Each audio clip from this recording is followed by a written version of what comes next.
Yang jelas GG itu sebenarnya bangga lah, GG sepuh bahwa ada anak-anak muda yang dinamis, mendobrak kebekuan, mendobrak kemapanan yang sebenarnya itu ada kesalahan-kesalahan terselubung. Nah kalau bukan anak muda, GG sepuh nggak mungkin lah.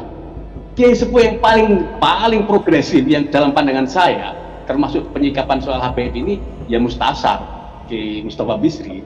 Yang lain saya tidak banyak berharap dah. Saya boleh memberi catatan tentang Kiai Miftahul Ahyar nggak ini?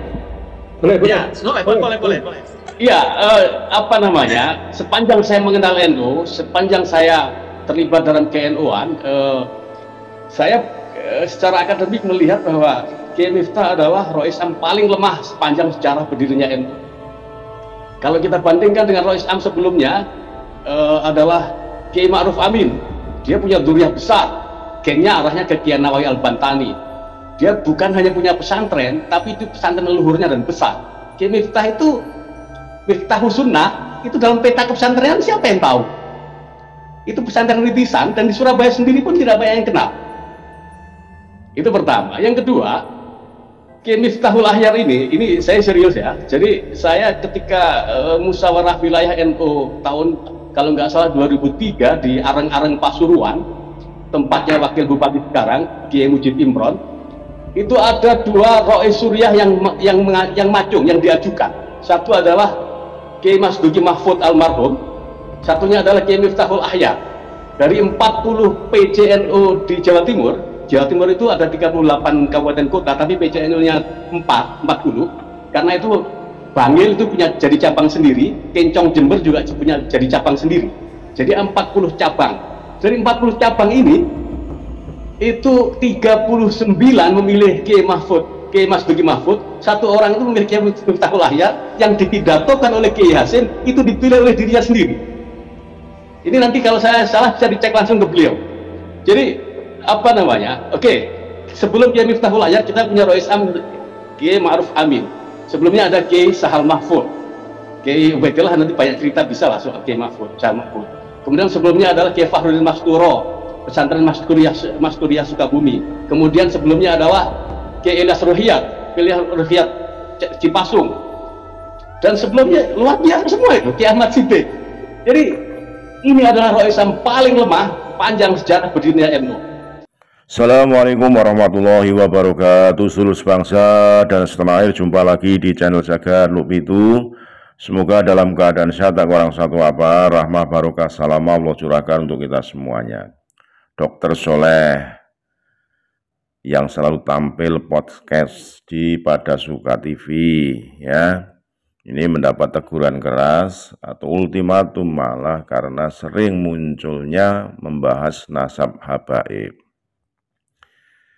Karena sering munculnya memberikan kritikan, bahkan membatalkan nasab habaib, serta kemarin terakhir ini komentar keras atas pernyataan Kiai Haji Miftahul Ahyar yang notabene seorang Rois Am PBNU.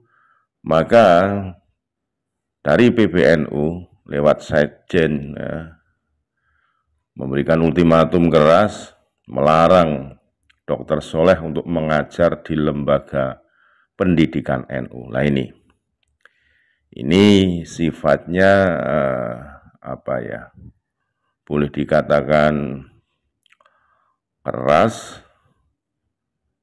dan sangat apa ya, kita pandang terlalu ekstrim menurut saya, karena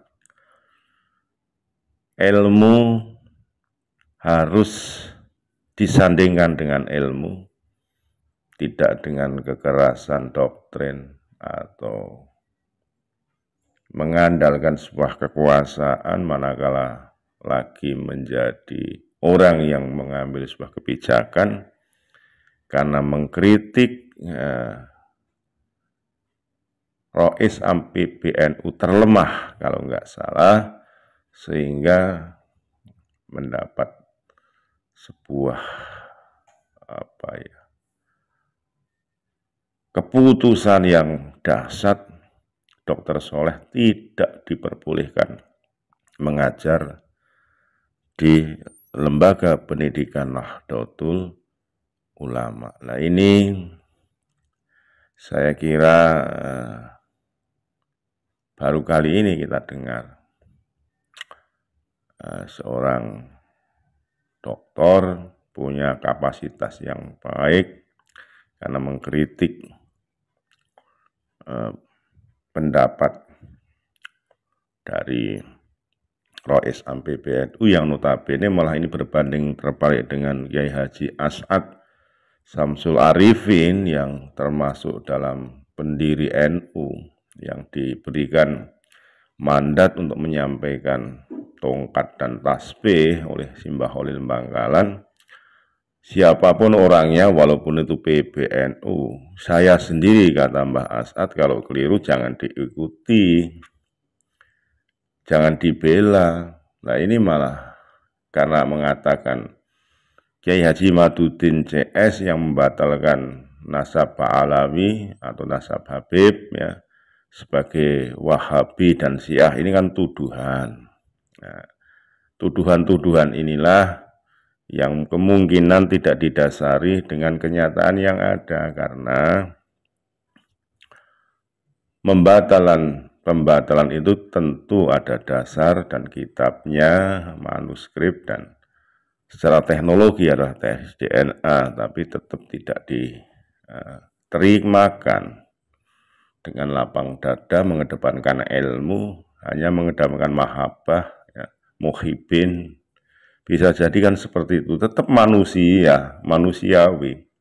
Walaupun sebagai Kiai Sepuh duduk di Rois Am, tapi sifat dasar manusianya kan ada, mencintai dan dicintai, mahabbah.